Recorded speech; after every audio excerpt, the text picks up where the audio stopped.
Welcome back to the Bob Fu Report.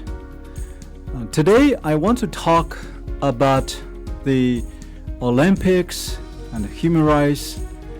These issues are very, very important now because we know in early February, the Beijing city will host the Winter Olympics. This is the second time Beijing was awarded an Olympics. In 2008, before Beijing was granted to host the Summer Olympics, the human rights situation in China was already very, very bad. Facing an international outcry, both the International Olympics Committee and the Chinese Communist government actually made a pledge to the international community, saying that by hosting the Summer Olympics in Beijing, the human rights will be improved in China. The world found only a year later, on December 25th of 2009, Christmas Day, the Chinese Communist regime sentenced Dr. Liu Xiaobo an 11-year imprisonment for subversion of state power, simply because he helped draft a Charter 08, basically calling for China to abide with the International Covenant on Civil and Political Rights, Universal Declaration of Human Rights, and other international human rights norms. The Charter was not really calling for overthrowing the communist regime. It only called the Chinese regime to abide its own international pledge that they signed. And yet, on a Christmas trial and verdict, later on in the years after that, the Chinese Communist Party ironically, cruelly make every Christmas Eve and Christmas Day, instead of a day to celebrate the birth of a Prince of Peace, Jesus Christ, marking that day as a day of cruel criminal sentence of those peaceful protesters for freedom, these pastors who are celebrating Christmas, and those political dissidents who are just asking for freedom, for democratic reforms. I was there at Norway, at the Oslo City Hall, where every year the Nobel Peace Committee honor and deliver the Nobel Peace surprised as I was sitting. I remember on the 10th row from the front platform with the committee chairman, with other foreign dignitaries, and Liu Xiaobo, Dr. Liu Xiaobo, was in the cold prison in Liaoning province, northeast of China, perhaps the coldest place nearby Siberia. And the Nobel Peace Committee left an empty chair with the trophy, with the award paper laid on that empty chair. And now, Beijing was awarded another Olympics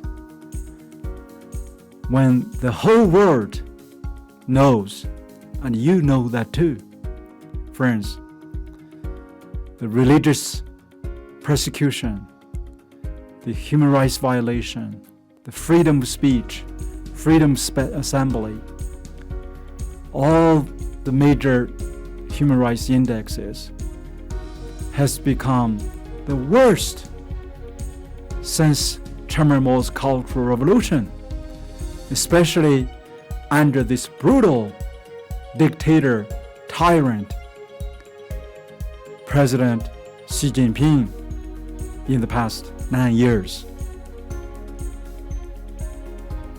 Can we expect Xi Jinping will improve its human rights record after February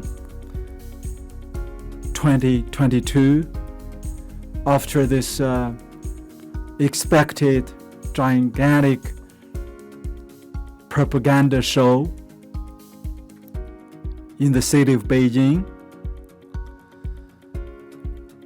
showing how powerful, how prosperous, how united, how peaceful, how great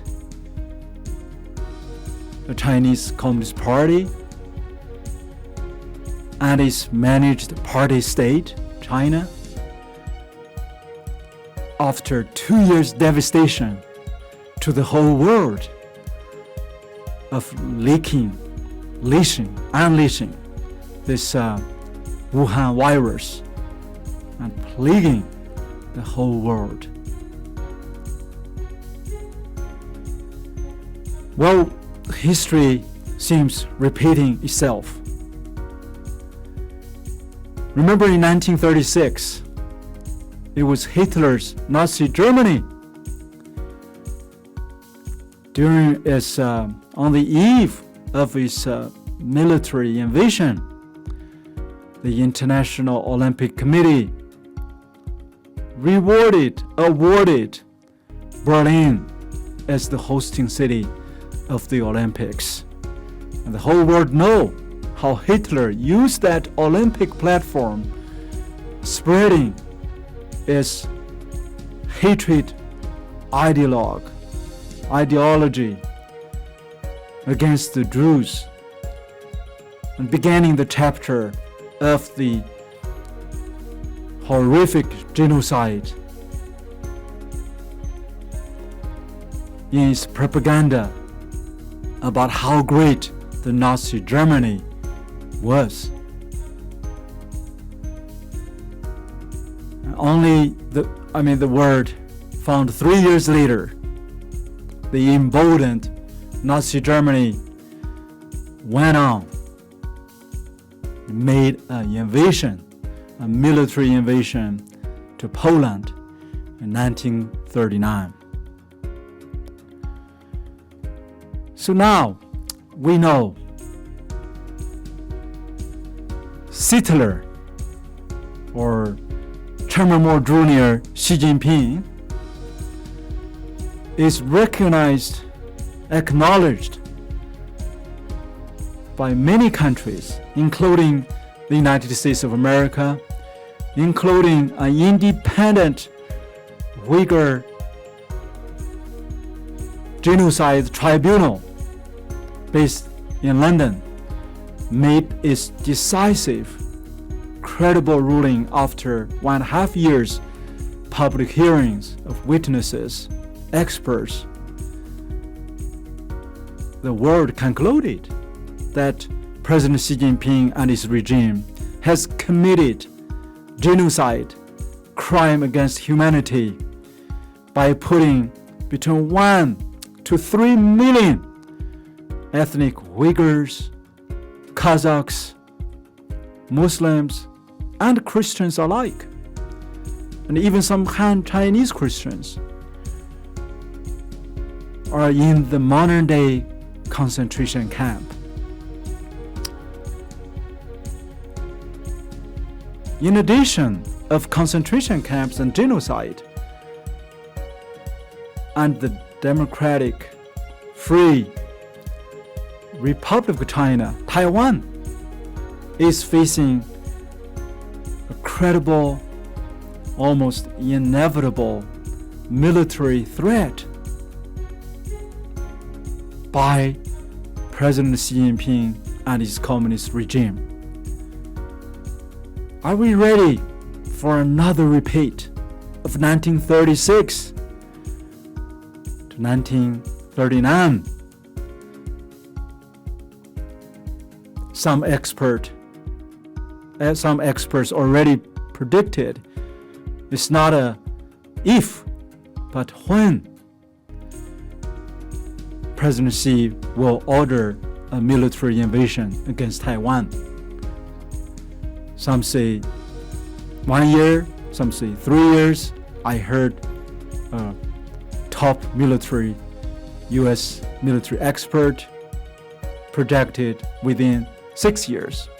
Within 6 years. So this crazy regime led by this tyrant Xi Jinping could launch that anytime.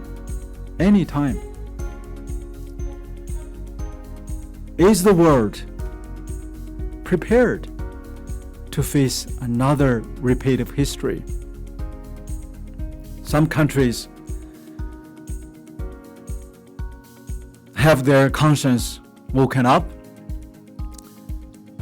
The United States of America, and so far at least 5 or other countries, including Britain, Australia, Canada, and the Baltic country Lithuania, they all announced a diplomatic boycott, which means they won't send any diplomats or head of states to attend the Olympics.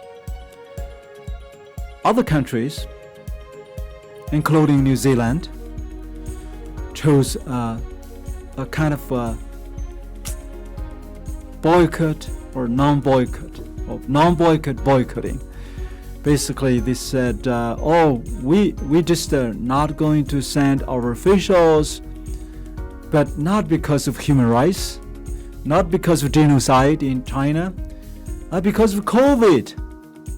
The restriction quarantine policy makes it harder to travel to China, unfortunately including Japan. They follow the so-called New Zealand model. And South Korea, a neighboring country of China, their president was pretty blunt, at least was very honest, by declaring they won't engage the diplomatic boycott because China is their big brother neighbor. They want to make peace with China. They themselves don't want to become Taiwan. That's, the President Jin, would not, of course, pronounce the last sentence as I said. I just paraphrased what he said. And the most disgusting thing, I think, is done by France. France. Once the country actually led the whole Western world as a champion for human rights, for civil rights, for freedom. And their president used the most ridiculous excuse by declaring, well, we couldn't boycott, and we shouldn't boycott the Olympics, and it will not help. And unfortunately, our friend Israel also joined the choir, refusing to boycott. Israel, the Jewish country, are you still remembering what happened to your people under Hitler's Nazi Germany? Are these 6 million Jews died in vain? France and French president, he said, I quote, well, boycott for Olympics won't help the change the political system. It won't help, he said. He joined the President Bach of IOC, basically, who share the same sentiment. Come on. I mean, the Olympics, you can maybe, have a good excuse to send the athletes to go. But do you think Xi Jinping just treat Olympics as a purely a sports, a game? It's nothing but a political game. It's for Xi Jinping. This is a show, a political show of his communism ideology, and it's dictatorship, it's glorification of the so-called China model, the debt diplomacy to Asia, Africa, Europe. And President Bach, we know what you said. You said expectation that the games can change the political system of a country are exaggerated. Well, nobody actually even claim the Olympic can be used or as a vehicle for political, essential political system change. But when a genocide, when an internationally recognized crime against humanity, when people, women like Guzira, suffered the sexual abuse, and eyewitnessing hundreds of thousands of women are suffering right now, including next in February 2022, when you, President Bach, are celebrating with the Communist Party, when you're toasting with President Xi Jinping in the Great Hall of the People, not really the people, the Great Hall of the genocide Communist Party leaders. Young girls, ladies, like Guzera, many others. They're suffering a government regime systematically organized forced prostitution inside these labor camps. Many thousands had been already vanished, died, tortured, massively abused in this documented over 380 modern concentration camps. How can you, with a good conscience, drink the Maltais, the wine, the champagne? I would even ask those athletes, although you practiced for the past 2 years to really compete in the Olympics, and yet, please, when you are there competing, if you decide to go, I prefer you not going, to make a point that you chose to stand in solidarity with the suffering, the abused, the oppressed, the victims of genocide. But if you did go, please use every occasion, every opportunity, every gesture to register your solidarity with the victims, your solidarity with freedom, and your displeasure, your opposition to this communist, brutal tyrant and the digital authoritarianism, the totalitarian regime led by the Communist Party.